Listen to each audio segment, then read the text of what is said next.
Hello to my supporters! Good news! So, kapag naka 1,000 po tayo ng subscribers, ay magpapamigay po tayo ng mga succulent or even gymnocalycium or pwedeng astro or pwedeng grafted cactus. Ayan. So tatlo lang po yung aking requirements at kailangan nyo pong sumunod. Ang hindi po sumunod ay hindi po malilista sa aking list ng pwedeng manalo ng mga ipamimigay po natin. So, I would like to share the blessings I have and the feeling na makatanggap ng box of succulents. So, ito po yung ating requirements. So, kailangan nyo lang pong mag-subscribe sa aking channel at i-like and follow ang aking page at isa nyo po yung screenshot sa aking page, i-message nyo po ako. So, i-example ko na nga po si Ma'am Cherry Lou. Complete siya. Very good ka, Ma'am Cherry Lou. Ayan. So, nasa list ko na yan, si Ma'am Cherry Lou. So, what are you waiting for, mga beautiful people? So, go, go, go. Ayan. So, malay nyo, kayo na ang aking lucky subscribers and we will be announced once na naka 1K na tayo ng subscribers. Hello beautiful people! Welcome back at Everything Nice at Mitch, Succulent Love. Happy 600 plus subscribers na po sa atin. And for today's vlog ay mayroon po tayong isang box ng succulent and this is from Ma'am Winnet Saltin. So naka-order na po ako sa kanya. So this was a gift sa akin ni Madam. So may story po ako. Bali itong box po na ito ay naligaw somewhere. Pero malapit lang din po dito sa Nueva Ecija. Tapos, nagkapalit po kami ng name ni Ma'am. So, yung errand daw ni Ma'am Winnet, yung may kasalanan kasi naubusan siya ng sticker and then yung errand daw ang magsusulat at naipagpalit nga po niya yung box namin. So, nag-message sa akin si Ma'am that time. Di ko pa nakukuha yung box na yun nga, nagkapalit nga kami ng box. So, ako, since noong time na yun, parang kinabukasan, kukunin ko na yung mga box ko. Yun nga po yung 5 box. Ay, nung nandun ako sa LBC, sabi ko kay Sir na, nagkapalit nga kami ng box, ipapadala ko dun sa isa. So, ayun. And then, nung nakuha ko na yun sa akin, so, dahil sa haba din ng travel, 5 days na sila sa box, ay nagkaroon ng black spot yung iba, which is nagpungus. And, ganun po yung mangyayari kapag matagal po sa box yung succulent.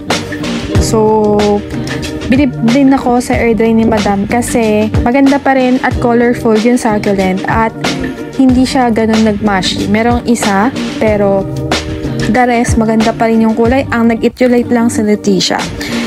So, ang nangyari po, may in-order po ako ng Lilacin at saka Cestar ay nawala po doon sa box. So pinalit po niya yung isang halaman which is yung Orion / Fiona. So, pinalit niya po yun sa mga kinuha niya sa akin.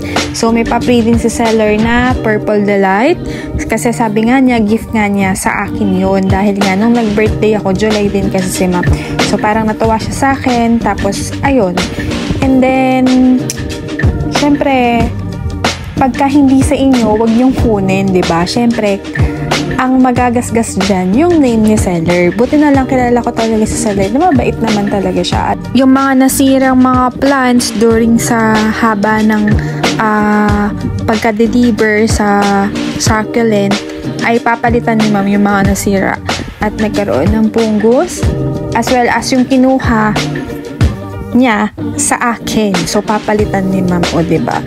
So, syempre, kawawa din naman si seller dahil ang gusto lang naman yan, kumita at makapag-provide sa family. So, kapag hindi po sa inyo, huwag niyo pong kunin kasi kawawa naman din po si seller. Ayun. So, ongoing na po ito aking unboxing and si Bartoloch ay pa-free po ito ni seller.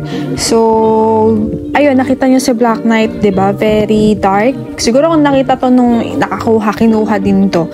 Ayan. So, ayun. So, nag-order ako kay Ma'am nagtanong lang pala ako ng Love Rose. Sabi niya, bibigyan na lang niya ako. Pero yun nga, diba, umorder din ako ng Love Rose kay Liam. Nagrat. Talagang maselan Ayun. So, yung Love Rose na yun, na-open na nung isa. At sinabi nga niya na hindi na nag-survive. But anyway, wala akong magagawa kay Labi Rose. Talagang maselan siya. Kailangan talaga bibilin mo yun sa radyo, diba? So, ayan. So, ito po yung sinasabi ko na kapag maayos yung pagkakalagay ni seller sa kahon, maiiwasan po yung pagyupi-yupi at pagkasira na, or pagkatir sa dahon ng succulent. So, kailangan talaga maayos yung pagkakapacking pa lang at pag-aayos ng bawat succulent. Ayun.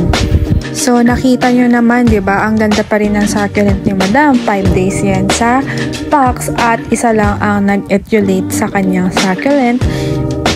Kabog, diba? So, ito, nagkaroon na siya ng spot na itim sa kanyang mga leaves. So, yun nga, dahil nga yan sa mahabang travel or yung pag-stay ng succulent sa box. So, ayun,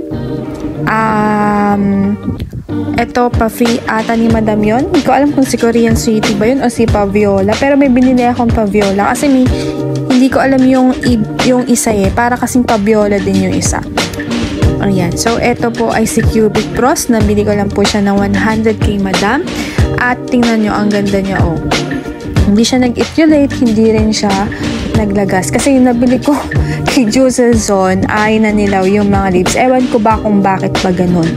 Pero itong kay Ma'am, hindi siya nagdilaw-dilaw. So, mas maganda mag-air dry si Ma'am Wee. O, diba? Ayan. So, this one ay, so ito, si Compactum. Ayan. So, binenta sa akin ito ni Ma'am. As in, message niya ako parang ang akit, Ma'am, Compactum, ganyan. Tapos sabi ko, nakabili na kasi ko, pero sige, bilan ko na rin siya. Kasi nga, mabait naman itong si Ma'am Wee. Kaya bumili tuloy ako ulit ng Compactum. Kasi maganda din naman. At ito nga yung Leticia nakakatuwa, diba? Ang ganda. Parang ano lata to? 150? Or 180 ko ba nabili? Hindi ko na matandaan. Tagal na kasi nito. Sa July pa. So, ayan. So, eto naman ating ino-open. So, ayan. Ito si Paviola. So, okay naman siya.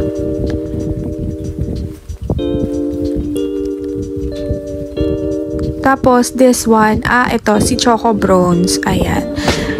So, medyo naglagas po siya. Tapos, nagkaroon na ng dark spot yung iba. Alam nyo, hinihintay ko talaga si, Purple Delight.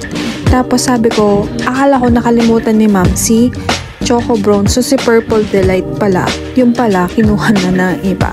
But anyway, ayan. So, that's the last na na-unbox ko. So, what else I can say? So, ayun nga, nasabi ko naman, maganda yung air dry ni Ma'am Wee, healthy yung mga succulent, nagkaroon lang ng pungus due to long stay sa box. At yun nga, naligaw kasi ng name yung aking box. And, ayun, so, iniisip ko kung dito ko bibili kay Ma'am Wee na ipapamigay natin sa ating lucky subscribers. Ayan. At itong si Ma'am Wee, meron talagang pa-free yan. So, for sure ako, pag bumili ako dyan kay Ma'am Wee na ipamimigay natin sa ating subscriber, mas tatagdagan ni Ma'am Wee yan ng succulent, di ba Ma'am Wee? Charis. Ayan. So, naipost ko naman na dyan yung page ni Ma'am kung saan ko siya nabili at kung saan nyo siya mahahanap. So, go for her page dahil madami pa po siyang tindang mga succulent at mura lang po yung kanyang mga tinda. So, ingatan po natin ang ating mga succulent, and thank you for watching and see you on my next video at Everything Nice at Mitch. Succulent love, your Nurse Plantita, saying God bless at ingat po tayong lahat. Oops! Next to our vlog, dahil naitanim ko ng po sila, i-chismis ko na lang po kung ano po yung mga ginamit kong soil mix.